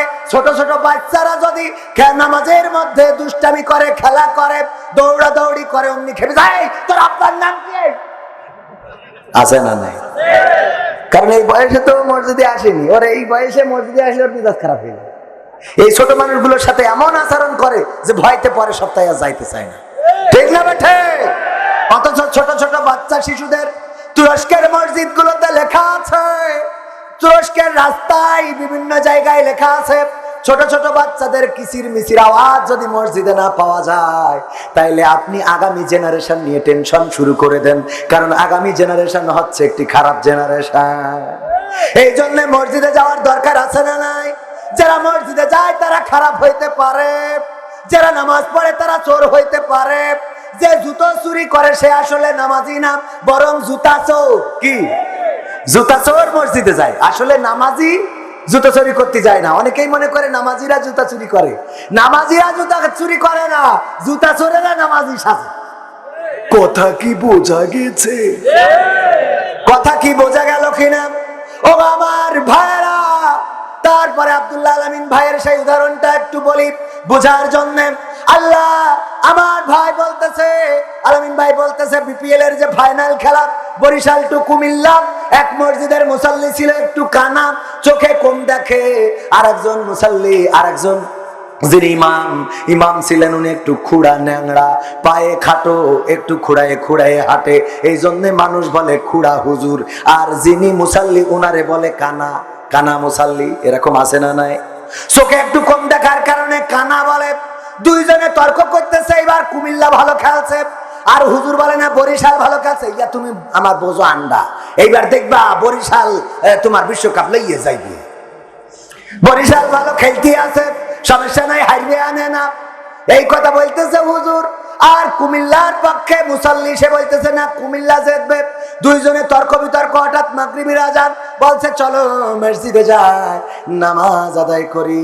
নামাজের মধ্যে ইমাম সাহেব তেলাওয়াত করতেছে ওয়া কানা মিনাল কাফিরিন। কারা বলছে হুজুর, মনে মনে, সরাসরি না, নামাজের মধ্যে তো সরাসরি তো বলা যায়, হুজুর কত বড় খারাপ। ক্রিকেট খেলা নিয়ে তর্ক হইলো চার দোকানে, আর এখন মসজিদে এসে নামাজের মধ্যে দিয়ে কয় কানা মিনাল কাফিরিন, আমি কানা কাফের। বুঝা গেছে? হুজুর এত বড় কষ্ট আপনি দিলেন আমার, এক ক্রিকেট খেলা নিয়ে আমার এক কানা কাফের বানাইলেন, এ তো সহ্য করা যায় না। হুজুর আপনার আজকে মাফ করে দিলাম, তবে আগামী কোনদিন যদি আপনি পড়েন ক্ষমা করব না। এবার আর একদিন যেদিন ইমাম তেলাওয়াত করেছে ওয়া কানা মিনাল কাফিরিন, কারা বলছে হুজুর আজকে আর মাফ করলাম না, ক্ষমা করলাম না। আপনি ইমাম সাহেব এক ক্রিকেট খেলা নিয়ে কয়দিন আমার কাফের বানাবেন? আগের দিন বলেছেন আমি কিছু মনে করি নাই, কিন্তু আজকে আবার বললেন, অথচ আমার বউ মুরগি জবাই করে মুরগির কিডনি ফুসফুসে সব খুলে নিয়ে আপনার খাওয়ায়। ঠিক না বেটি? টিফিন বাক্সের মধ্যে ভরে দিই, হাড় দিই না, তুজো গোশত গুলো আপনাকে দিই, আর আপনি আমার বলেন ও কানা মিনাল কাফিরিন। আপনি ইমাম, আপনার পড়ার অধিকার আছে, আমি মুসাল্লি, আমারও লুকমা দেওয়ার অধিকার আছে, আমি লুকমা দিচ্ছি। আল্লাহু আকবার। ওয়া কুরা মিনাল ফাসিকিন। আমি কানা কাফের হইলে তুমি খুড়া ফাসিক। তাহলে কোরআন কি বোঝাবো, যে বোঝা কি গেছে? হুজুর জিহাদ মিহাদ কোথায় আছে দেখিনি কোনখানে, দরগা পীরের মাজার আমার অনেক বেশি টানে, সেথায় গেলে শর্টকাটে ভাই জান্নাত পাওয়া যায়, পরকালে তরাই নেবে চিন্তা তেমন নাই। পীর সাহেবের কাছে মুরিদ আমি আমার নেতা, বছর বছর নাজরানা দি আমি আবার সেথা, হইলে ওরস কোনোভাবে মিস তো করি না, ওখান থেকে আল্লাহ রাসূল হয়েছে জানা, তাই রাজনীতি চলবে না ও হুজুর, রাজনীতি চলবে।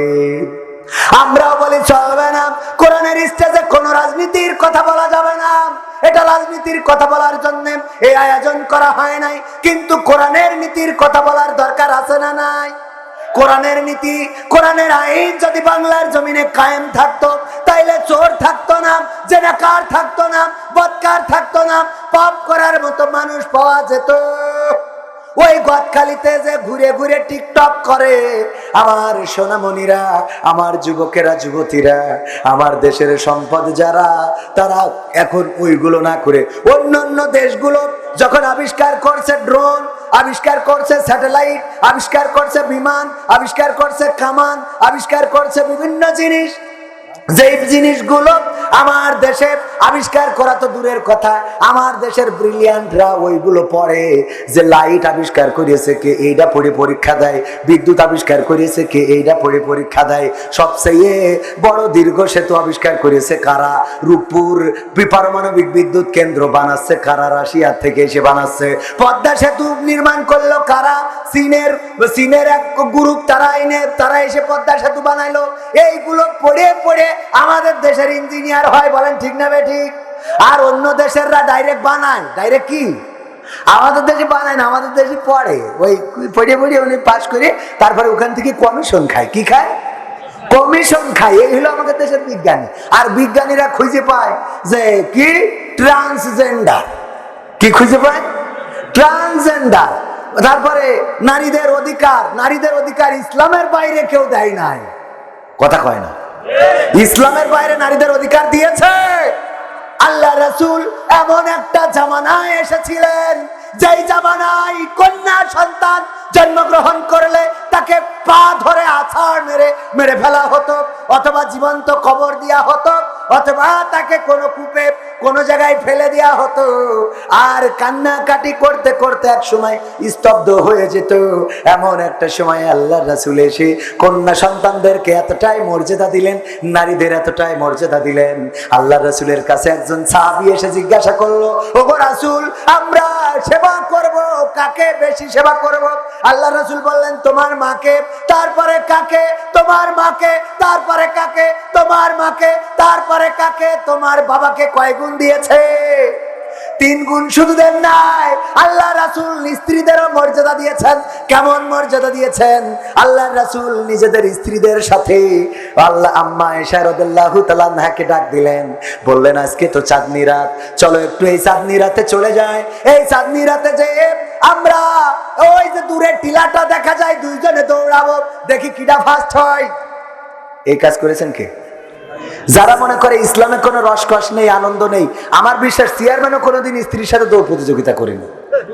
আমার ধারণার কথা বলছে, আমি তো করিনি, সবাই পাই না, ওয়াজ করে বেড়াবো না দৌড়ো, আমার তো এইসব করি বেড়াতে। আপনারা কয়দিন দৌড়াইছেন? না, কোনোদিন তো র্যাকেট খেলা আছে না নাই? র্যাকেট খেলেন স্কুল মাঠে, কেন পাঁচিলের মধ্যে লাইট জ্বালায়? আপনি আর আপনার স্ত্রী কি র্যাকেট খেলতে পারেন না? তবে সাবধান, আবার শালীদের সাথে খাইলেন না। এদের তো একরকম বললে আর একরকম পরিবেশই থাকে। হুজুর বলিয়েছে একরকম বললে আর একরকম, এই কাজ করা যাবে?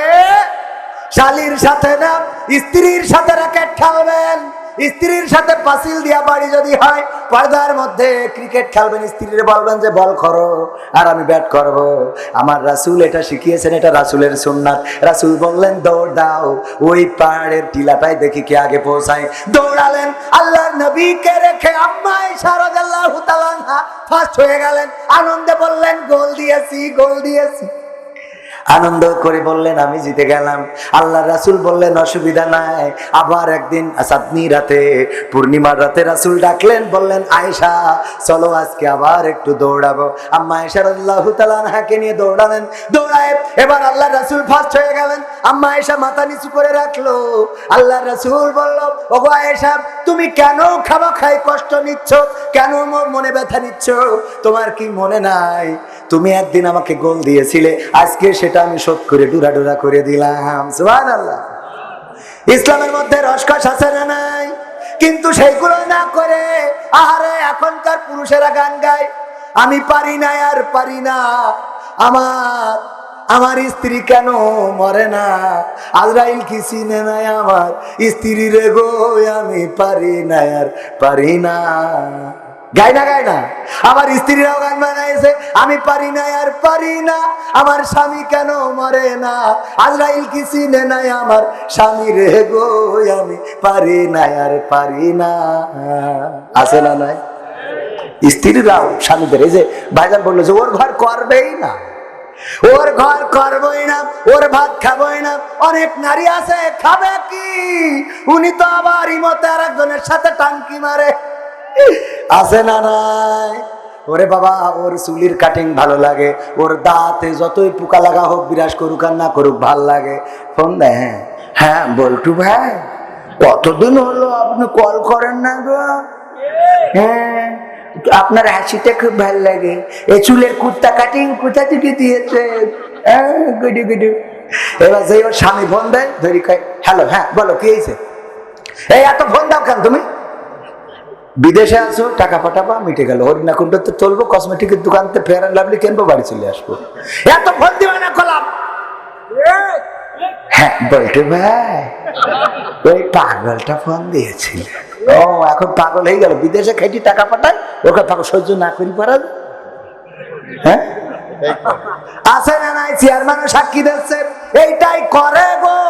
করে মানে কি? আমাদের চোখের সামনে তো দেখতেছি, বউ আমার যেমন তেমন, শালি আমার মনের মতো গরি। আবার স্বামীরাও গায়, ওই স্ত্রীরাও বলে, স্বামী আমার যেমন তেমন, দেওরাই আমার মনের মতন রে। বলে না, বলে না? এরকম করা যাবে না, হওয়া যাবে। আর অল্প সময় থাকতে কি কষ্ট হবে নাকি? কষ্ট হবে? থাকা যাবে? খারাপ লাগছে বাজান? আমি পবিত্র কোরআনের সূরা বাকারা 2 নম্বর সূরার একটা আয়াতে কারিমে তেলাওয়াত করেছি, মনে আছে না নাই? আল্লাহ বললেন কাইফা তাকফুরুনা বিল্লাহি ওয়া কুনতুম আমওয়াতান ফাহইয়াকুম সুম্মা ইউমিতুকুম সুম্মা ইউহয়িকুম সুম্মা ইলাইহি তুরজাউন। আমার আল্লাহ বলছেন, ওগো আমার বান্দারা, ওগো আমার হরিণা কুণ্ডবাসী, ওগো আমার মন্দিরা, কি জানো কালাপাড়িয়া মন্দিয়াবাসী, তোমরা শুনে নাও, তোমরা কেমন করে আমি আল্লাহকে ভুলে যাও। কাকে? আল্লাহকে। আল্লাহকে ভুলে যাও, অস্বীকার করো, আল্লাহর সাথে কুপুরি করো। কুপুরি করার বাংলা কি? অস্বীকার করা। বাংলা কি? অস্বীকার করা। কেমন করে আমাকে অস্বীকার করো, অথচ তোমাদের কোনো অস্তিত্ব ছিল না, তোমাদের কোনো আকার ছিল না, তোমাদের কোনো আকৃতি ছিল না, তোমাদের কোনো চেহারা সৌন্দর্য ছিল না, এই পৃথিবীর পরে তোমাদের কোনো অস্তিত্বই তো ছিল না। আমি আল্লাহ তোমাদের সৃষ্টি করলাম, আবার একদিন আমি তোমাদের মৃত্যু ঘটাবো, আবার একদিন পুনরায় তোমাদের পুনরুজ্জীবিত করাবো। বেলা শেষে ফিরে যাওয়া লাগবে কার কাছে? কার কাছে ফেরা লাগবে? সেই আল্লাহর কাছে যদি ফেরা লাগে, ভাইরা আমার, এই বাংলাদেশে মনে করেন কেউ একজন খুন করেছে, অথবা কেউ একজন ধর্ষণ করেছে, অথবা কেউ একজন অন্যায় করেছে, দুর্নীতি করেছে, বড় ধরনের অপরাধ করেছে, সরকারিভাবে তার নামে নিষেধাজ্ঞা জারি হয়ে গেছে যে এ যেন বেরোইতে না পারে, যেখানে পাও সেখানে ধরো। এই কথা যদি তার নামে হুলিয়া জারি হয়ে যায়, এই মানুষটা যদি গোপনে গাপানে কোনোভাবে বের হয়েও যায়, বলেন ফিরে আসা তার জন্য সম্ভব হবে নাকি? এয়ারপোর্টে আসলে অ্যারেস্ট হবে না? হবে না? তারেক জিয়া কি বাড়ি আসতে পারছে না? আসলে পরে অ্যারেস্ট হবে না? হবে না? অন্যায় করলে কেউ কি পার পাবে? অন্যায় করলে পার পাবে না। অন্যায়কারী যেই হোক, আজ হোক কাল হোক, ফেরাউন যেমন মুক্তি পায় নাই, নমরুদ যেমন মুক্তি পায় নাই, আবু জাহেল আবু লাহাব যেমন শাস্তি পেয়েছে, বাংলার জমিনেও যদি এমন কোন অন্যায় কেউ করে গো, তাইলে তারও আজ হোক কাল হোক এরকম মুসিবতের মধ্যে পড়া লাগবে না? লাগবে না? আর যদি ভালো কাজ করে পুরস্কার দিবেন কে? পুরস্কার দিবেন কে? এখন আল্লাহর কাছে যেহেতু ফেরা লাগবে, কোন একজন যদি অন্যায় করে আর যদি সারেন্ডার করে, পুলিশের কাছে যদি ধরা দেয়, তাইলে এই মানুষটার পাপ কমে, তার শাস্তি কমে না বাড়ে? শাস্তি যদি ধরা দেয়, নিজে যে আমি অপরাধ করেছিলাম, আসলাম, ধরা দিলাম, শাস্তি কমে না বাড়ে? কমে। দু একজন বলছে বাড়ে। আরে বাবা, কমে। কেউ অপরাধ স্বীকার করলে শাস্তি বাড়ে না, শাস্তি কমে। কিন্তু বাড়াবাড়ি করে সে যদি পার হয়ে যায়, তার মাথায় রাখা লাগবে যে চলে যাচ্ছি, আর বাংলাদেশে আসবো না, আসলে কিন্তু কাটি খুলে দেবে। এখন বাংলাদেশে যদি আসতেই হয়, তাইলে অন্তত পাপ মোচন করে যাওয়া ভালো না? যে স্যারেন্ডার করি, করে আমি আমার কেস কাজ যা আছে, যা শাস্তি হবে মাইনি, তারপরে আমি যা হয় করবানে। তেমনি ভাবে আল্লাহর কাছে যেহেতু ফেরাই লাগবে, অপরাধ যদি আমরা করে থাকি, সেই আল্লাহর প্রতি নিজেদেরকে নিবেদিত প্রাণ হিসাবে উপস্থাপন করে আল্লাহর কাছে ক্ষমা চেয়ে তওবা করে আল্লাহর দিনের কাছে ফিরে এসে আমরা আল্লাহর কাছে হাজিরা দিলে উপকার নাকি ক্ষতি? কথা কয় না। এই জন্য আল্লাহর কাছে ফিরে আসার দরকার আছে না নাই? আল্লাহর কাছে ফিরে আসতে হবে। অপরাধ করি নাই এমন একজন এখানে নাই। আমি হুজুর মানুষ, বড় বড় কথা বলছি, মনে হচ্ছে যে হুজুর মনে হয় বিশাল বড়। আরে বাবা, আমি কি তা তো সে আমি জানি আর আল্লাহ জানে, ঠিক না বেটে? আমি কত বড় অপরাধী, আমি কত বড় গুনাহগার, আমি কত বড় মূর্খ, আমি কত বড় অজ্ঞ, সেটা আমার চেয়ে বেশি আমার আল্লাহ জানে। আর জনগণ কি জানে নাকি? না, জানে না। এই জন্য আল্লাহর কাছে নিবেদিত প্রাণ হতে হবে, আল্লাহর কাছে নিজেকে সঁপে দিতে হবে। আল্লাহর প্রতি আর অস্বীকার করা নয়, আল্লাহর সাথে আর শত্রুতা নয়, আল্লাহর সাথে দ্বন্দ্ব নয়, আল্লাহর সাথে আর কোন জিহাদ ঘোষণা করা নয়। বরং আমরা আল্লাহর কাছে মাথাটা নত করে আল্লাহকে অভিভাবক হিসাবে যদি মেনে নিতে পারি, তাহলে আমাদের কোনো ভয় থাকবে না, চিন্তা থাকবে না, দুঃখ থাকবে না, কষ্ট থাকবে না। একটা উদাহরণ দিলেই বুঝতে পারবেন। চেয়ারম্যানের বাড়ি গরু আছে, কি আছে? গরু। এখন এই গরু মাঠে খাওয়ানোর জন্য দিয়ে গেছে, রাখাল যে মাঠে ছেড়ে দিয়েছে, গরু খাতি খাতি হঠাৎ করে বাগান থেকে একটা বাঘ বেরোইতে গরুরে করেছে তারা। তো গরু দৌড়াইতে দৌড়াইতে এক জায়গায় ছিল কাদা, কাদার মধ্যে দিয়েছে ঝাঁপ। দেওয়ার পরে বাঘও ঝাঁপ দিয়েছে গরু ধরার জন্য, কিন্তু বাঘ ঝাঁপ দিয়ে 3 হাত সামনে যেয়ে পড়েছে। কয় হাত? ও যে কাদার মধ্যে আটকে গেছে, যত ছাড়াইতে চায় তত আটকে যায়, যত ছাড়াইতে চায় তত আটকে যায়। আর গরু কোনো কিছু না করি ও খালি জাবর কাটাচ্ছে। বাঘ বলছে আসলে তো তুই গরু, হ্যাঁ গরু, তুই তো আসলেই গরু। তো গরু বলছে কে ভাই, কি হয়েছে ভাই? গরুর কথা তো বলছে ভাই কি হয়েছে, আমার গরু গরু করছিস কেন ভাই? তোমার কি হয়েছে মানে, এই যে তুই ঝাঁপ দিলি কাদার মধ্যে, আমি তোরে দৌড়ানি দিলাম, আমি তোরে ধরার জন্য তোর পিছু নিলাম। তুই যদি দৌড়ায় পালায়ে যাতিস তাইলে তো তুই বেঁচে যাতিস, আবার আমি যদি তোরে ধরতাম তাইলে অন্তত আমি খেয়ে তোরে খাওয়ার পরে বেঁচে থাকতাম, কোনো একজন তো বাঁচতাম, তুই পালাই গেলে দুইজনই বেঁচে যেতাম। কিন্তু এমন একটা কাজ করেছিস যেই কাজের মধ্যে তুইও মারা যাবি, আমিও মারা যাব, কেউই বাঁচবো। এরপরে তুই জাবর কাটাস কোন আন্দাজে? কোন আন্দাজে? বলছে এই জন্যই তো আমি গরু আর তুই বাঘ। তুমি বাঘ হইতে পারো ভাই, কিন্তু তোমার অত বুদ্ধি নাই। কয় কেন? কয় দেখো আমি গরু হইলেও বুদ্ধি আছে। আমার একজন অভিভাবক আছে, সন্ধ্যাবেলা চেয়ারম্যান যখন বাড়িতে আসবে, এসে যখন দেখবে গোয়াল ঘরে গরু নাই, তখন লাইট নিয়ে খুঁজতে মাঠে চলে আসবে। খুঁজতে খুঁজতে যখন আমারে পাবে, আমারে তো উদ্ধার করবেই করবে। আর যখন তোরে পাবে যে তোর কারণে আমি এই কাদায় আছি, তখন তোরে এই খবর দিয়ে এখান থেকে যাবে। ঠিক না বেঠে? তেমনি ভাবে যারা আল্লাহকে অভিভাবক হিসাবে মেনে নেয়, আল্লাহকে যারা অভিভাবক হিসাবে চিনতে পারে, আল্লাহকে যারা অভিভাবক হিসাবে গ্রহণ করতে পারে, ওরা কাদায় পড়ুক, ওরা জেলে যাক, ওরা ফাঁসিতে ঝুলুক, ওরা রিমান্ডে যাক, ওরা দেশ থেকে বাইরে যাক, যেখানেই থাক না কেন, ওরা জানে আমাদের একজন অভিভাবক আছে, তিনি আমাদের আজ হোক কাল হোক উদ্ধার করবেন। বলেন সুবহানাল্লাহ। কথা কি বোঝা গেছে?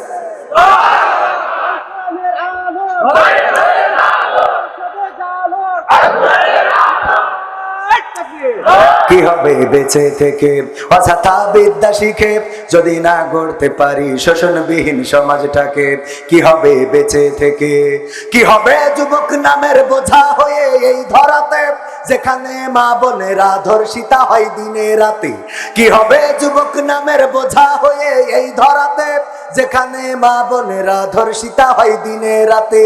যৌবনের সার্থকতা ঘুষিবে সকল ব্যথা, যৌবনের সার্থকতা ঘুষিবে সকল ব্যথা।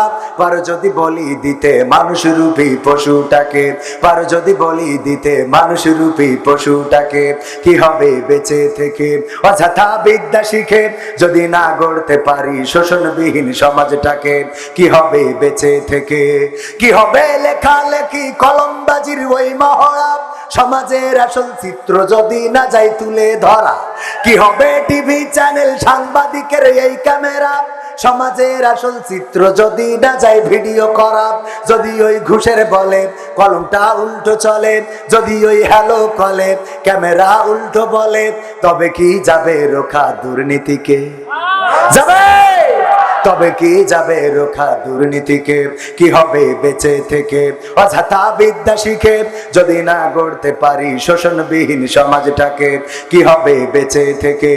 কি হবে নামাজ রোজা ইমানদারির বড়াই করে, কোরআনের কর্মীগুলো থাকে যদি কারাগারে?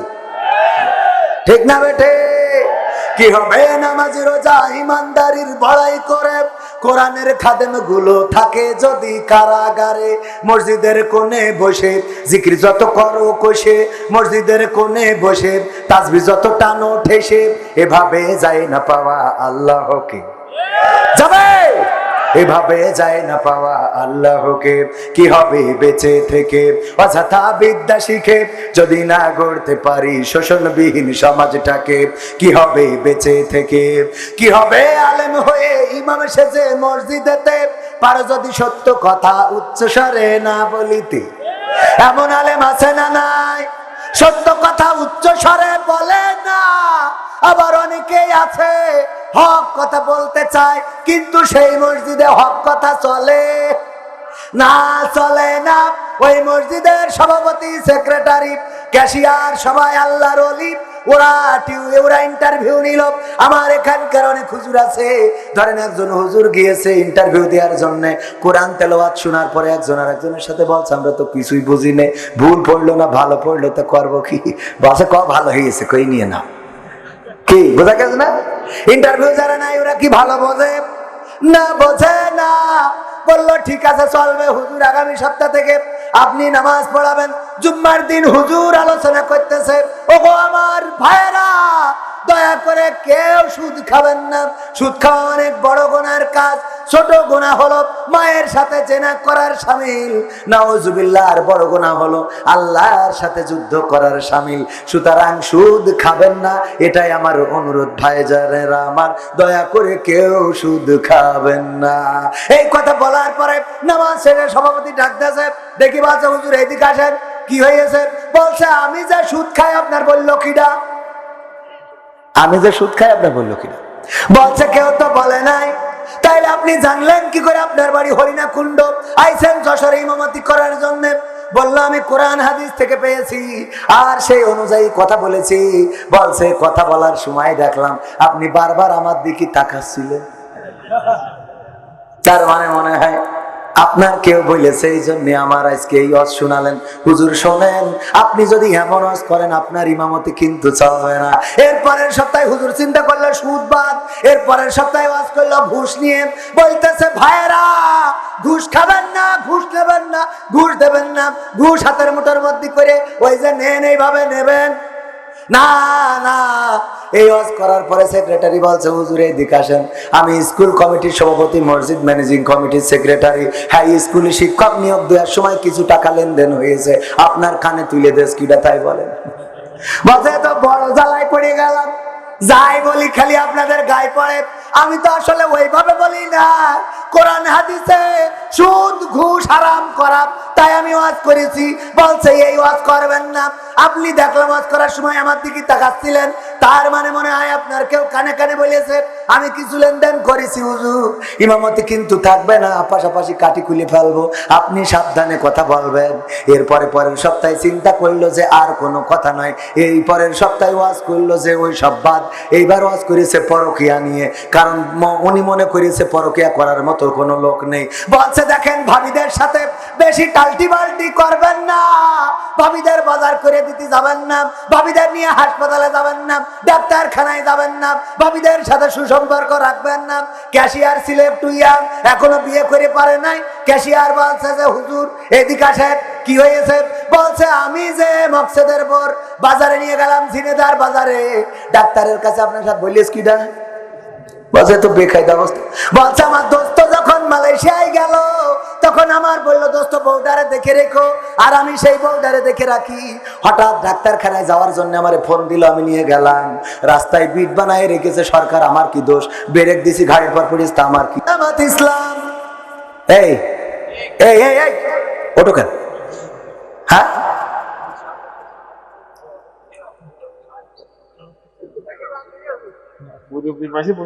হুজুর মানুষ, তুমি উঠতে চাও, যারা বোঝে না তারা উঠে যায়। তুমি মাহফিলের গুরুত্ব বোঝো না? প্রথম উঠেছে কারা খেয়াল করিলেন? আমি এটা বলার কারণে আবার কয়দিন আগে এক জায়গায় সেই ঝগড়া বেঁধে গেছে, আপনাদের ঝিনেদাই শৈলকুপায়। প্রথমে উঠে গেছে বড় বড় জুব্বা পরা, পাঞ্জাবি পরা, পাগড়ি পরা, 12-14 জন উঠে চলে। আমি বলছি আপনারা চলে যাচ্ছেন কেন? যদি ভালো না লাগে, মাহফিল শুনতে যখন আইছেন আপনারা বক্তা দেখে আসবেন কেন? আসবেন যে হবে কোরআন হাদিস থেকে কথা বলবে তাই শুনবো। আপনি উঠে চলে যাচ্ছেন। আপনারা যদি উঠে চলে যান তাহলে বুঝাবো কাদের? কথা কন, ঠিক না ভাই? ঠিক। এই জন্য উঠে চলে যাবেন, আমিও তো চলে যাবো। আমার কাজ কি আপনাদের থেকে কম নাকি? আপনারা তো মাহফিল শোনেন একদিন, আর আমার তো প্রতিদিন। চেয়ারম্যানের তো দিন 3-4টে, আমি তো তাও একটা করে করি। চেয়ারম্যান ভুল বললাম না সত্যি বললাম? থাকে না 2-3টে পেট থাকে। তো চেয়ারম্যান এত ব্যস্ত, 3-4টে মাহফিল, উনি বসে থাকতে পারছে। তোমার কাঠি মারছে কিসে? শয়তানে কাঠি মারছে পাকামো। আর একটু সময় থাকা যাবে না? আমার আলোচনার মধ্যে ডিস্টার্ব করে দেবেন এতক্ষণ, আমি গা ঘেমে গেলে বুঝতে পারছেন। আর আমি মাইকালা ভাইরা আপনাকে খারাপ করছি না, সাউন্ড ভালো, কিন্তু আরো ভালো করতে হবে। আমি মাইকালাদের খারাপ বলতে চাই না, কারণ রিজিকির পরে হাত তুলতে চাই না। আমার মাইক ভাইয়েরা আর একটু আমার গলা টানতিছেই, তবে সাউন্ড ভালো। মূল কথা হলো ক্যাপাসিটি বুঝতে পারিনি যে হুজুরির আওয়াজটা কতটুকু হবে, পাওয়ার একটু বেশি তো এই জন্য অনেক সময় একটু ঝামেলা হয়ে গেছে। হ্যাঁ, 40 লাগবে না? হ্যাঁ, এই জন্য আগামীতে একটু মাথায় রাখবেন, এই যে লাইট কমাই দিয়েছেন, লাইট এমনি থাকবে, সামনেতে থাকবে, পিছনে থাকবে। এই লাইট টাকা দিয়েছ কোন না মাহফিল কমিটি। হ্যাঁ, এই জন্য মাহফিল কমিটি চেয়ারম্যান একটু মাঝে মাঝে একটু মাহফিল বাজেট দেওয়া যায় কিনা দেখেন, কিছু বাজেট তিরানে 4 মাইল মারি দেবেন যে মাহফিলের জন্য দিয়ে দিলাম। লাগবে না এই কথা কই, লাইট 3টে লাগায় বসে দেখা যাচ্ছে না। ও আমার ভাইয়ারা, আগামীতে কোরআনের জন্য যদি ডাক আসে, ইসলামের জন্য যদি ডাক আসে, দিন কায়েমের জন্য যদি ডাক আসে, এই মাসটা চলে গেল ফেব্রুয়ারি মাস, এখন কি মাস? আজকে মার্চ, স্বাধীনতার মাস, মনে আছে তো? ফোন দিলি শোনা যাচ্ছে না? এবারের সংগ্রাম স্বাধীনতার সংগ্রাম, এবারের সংগ্রাম মুক্তির সংগ্রাম, আওয়াজ পাচ্ছি না। 1971 সালের রেসকোর্সের ময়দানে স্বাধীনতার মহান স্থপতি বঙ্গবন্ধু শেখ মুজিবুর রহমান ডাক দিয়ে বলেছিলেন, তোমাদের যা কিছু আছে তাই নিয়ে শত্রুর মোকাবেলায় প্রস্তুত থাকো। মনে রেখো, এবারের সংগ্রাম স্বাধীনতার সংগ্রাম, এবারের সংগ্রাম মুক্তির সংগ্রাম। সেই আওয়াজ বাংলাদেশের মানুষ শুনেছিলেন। বাংলাদেশ বেতারের মাধ্যমে রাজপথে নেমেছিলেন, লড়াই করেছিলেন, সংঘাত করেছিলেন। 9টি মাস লড়াই করে বুকের তাজা রক্ত ঢেলে দিয়ে প্রমাণ করেছিলেন বীর বাঙালি রক্ত দিতে জানে, কিন্তু বাংলাদেশের মানচিত্রের অধিকার ছেড়ে দিতে জানে না। ঠিক না বেঠে? 1952-তে 21শে ফেব্রুয়ারি সালাম, রফিক, শফিক, জব্বার, বরকত তারা বুকের তাজা রক্ত ঢেলে দিয়ে প্রমাণ করেছিলেন রক্ত দিতে জানি, শহীদ হতে জানি, কিন্তু মায়ের ভাষার অধিকার ছেড়ে দিতে জানি না। সেই বীর বাঙালিকে আর একবার জাগতে হবে। সেই জায়গাটা হবে কোরআনের জন্য জেগে ওঠা, সেই জাগ্রত হওয়া হবে ইসলামের জন্য জাগ্রত হওয়া, দিন কায়েমের জন্য, ইসলাম কায়েমের জন্য, আল্লাহর জমিনে আল্লাহর দিন প্রতিষ্ঠার জন্য যদি সংগ্রামের ডাক দেয়া হয়, সেই সংগ্রামে প্রস্তুত থেকে, সেই সংগ্রামে সাড়া দিয়ে বুকে কোরআন বেঁধে রাজপথে থেকে যদি বুকের তাজা রক্ত ঢালতে হয়, রক্ত ঢালবো, শহীদ হব, তারপরেও বাংলার জমিনে কোরআনের রাজ কায়েম করবো ইনশাআল্লাহ। এই শপথে রাজি আছেন কারা কারা? দেখতে চায়। খুলে সিয়াম দিল খুলে, সত্য ন্যায়ের সাধিত দিন আশুক দুলে দুলে, আশুক দুলে দুলে। আমর বিল মারু ফেরা, আমর বিল মারু ফেরা, আমর বিল মারু ফেরা। সিয়াম দিল খুলে, সিয়াম দিল খুলে, সত্য ন্যায়ের সাধিত দিন আশুক দুলে দুলে, আশুক দুলে দুলে। ছড়িয়ে পড়ুক ঘরে ঘরে, ছড়িয়ে পড়ুক ঘরে ঘরে, বেচাইন বেহাল জানো কি জানো, বেহেশতি বেলাল যে, বেহেশতি বেলাল, বেহেশতি বেলাল যে, বেহেশতি বেলাল। নেহি আনিল মুনকারের কাজ, নেহি আনিল মুনকারের কাজ, নেহি আনিল মুনকারের কাজ। এবারে শুরু হোক, এবারে শুরু হোক, মাহে রমজান গড়তে এলো সেই কাজেরই লোক, সেই কাজেরই লোক। নেহি আনিল মুনকারের কাজ, নেহি আনিল মুনকারের কাজ, নেহি আনিল মুনকারের কাজ, নেহি আনিল মুনকারের কাজ। এবারে শুরু হোক, এবারে শুরু হোক, মাহে রমজান গড়তে এলো সেই কাজেরই লোক, সেই কাজেরই লোক। জঠর জ্বালায় বুঝে নাও হে, পেটের জ্বালায় বুঝে নাও হে, গরিবের মেলাল জানো কি জানো, বেহেশতি বেলাল ও যে বেহেশতি বেলাল, বেহেশতি বেলাল ও যে বেহেশতি বেলাল।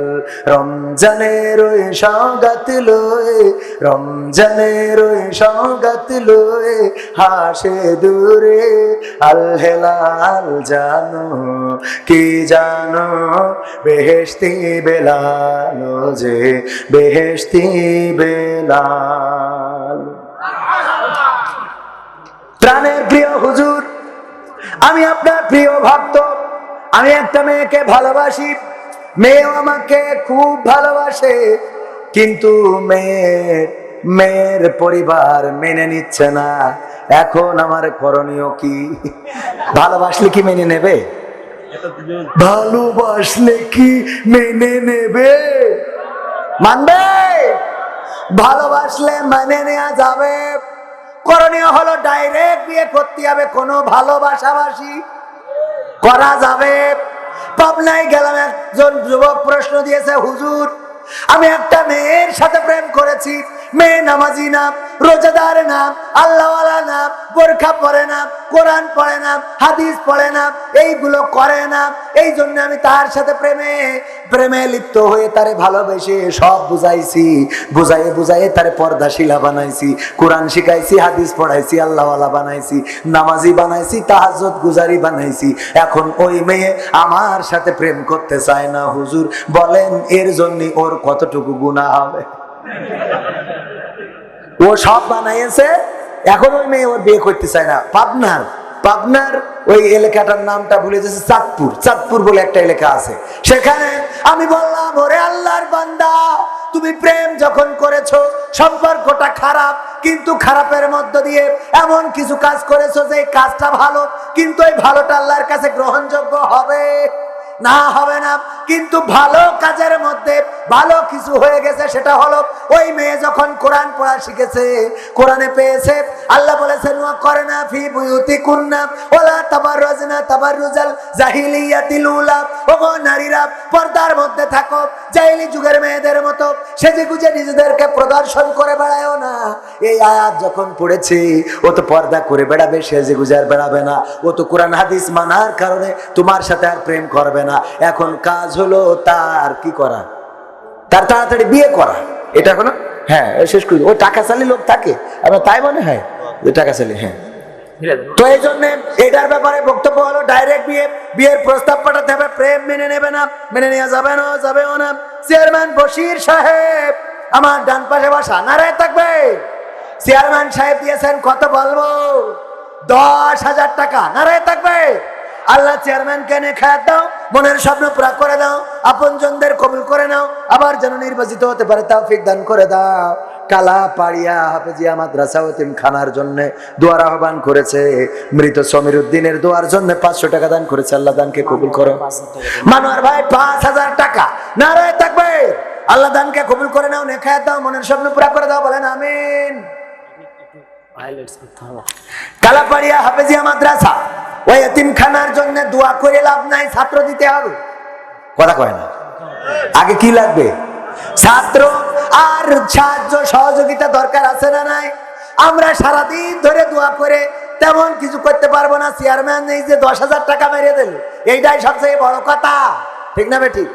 এই জন্যই আল্লাহ চাইছে, দোয়ার আগে চাইছে বিআমওয়ালিকুম ওয়া আনফুসিকুম, আগে মাল দাও তারপরে জান দাও। ওই খালি শুধু দোয়া করি বসে থাকলে হবে না। হ্যাঁ, মনে থাকবে ইনশাআল্লাহ। আল্লাহ সবাইকে তৌফিক দান করুন। রাত অনেক হয়েছে, আবারও দেখা হবে, কথা হবে। কার কিছু বলার আছে? আলহামদুলিল্লাহ। সভাপতি কথা বলবেন? ইসলামী সঙ্গীত একটা আগামী বছর সভাপতি বক্তব্য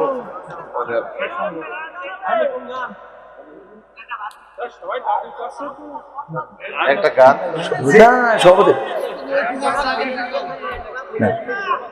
না আমার চেয়ারম্যান সাহেবের অনেক কাজ আছে। উনি আগেই সংকেত দিয়েছেন যে মোনাজাত করেন। আবার একটা ওই রাত হয়ে যাবে। তুমি যার লাগিয়া,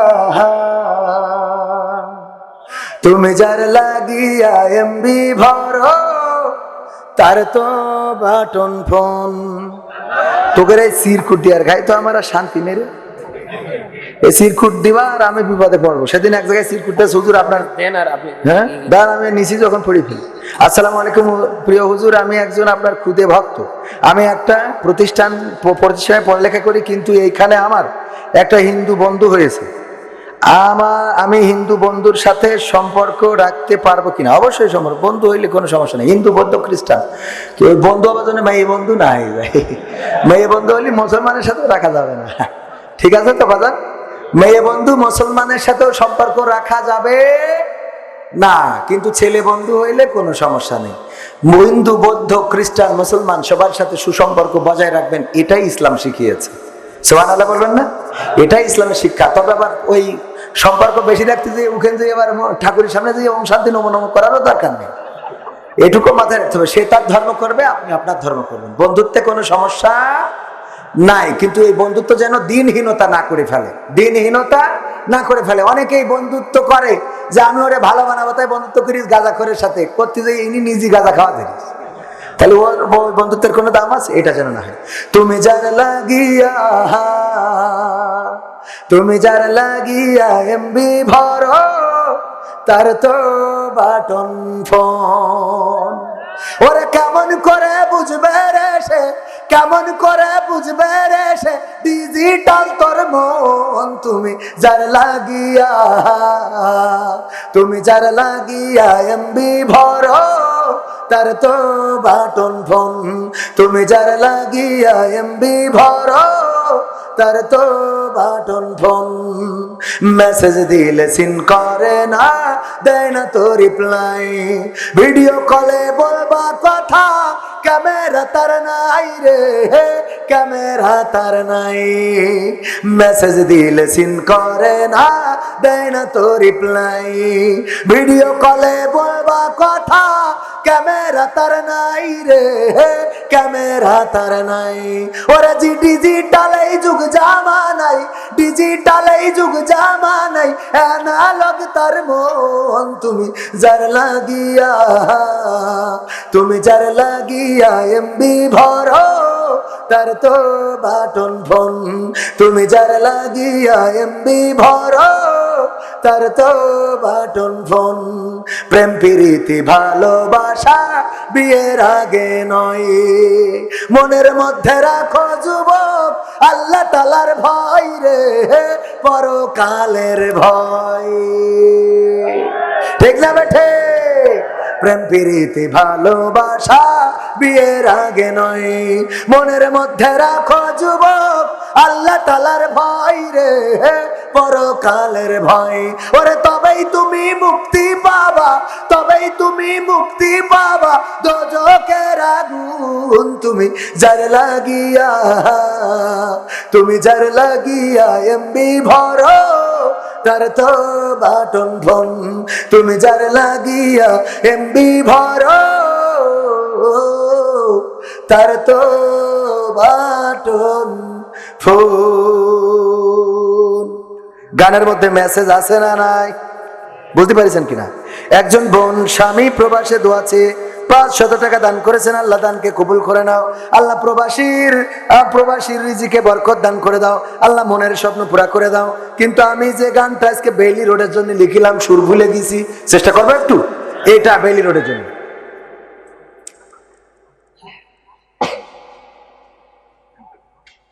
বেইলি রোডের আগুনেতে পুড়লো জীবন যাদের, ওগো আল্লাহ ক্ষমা করে দিও তুমি তাদের।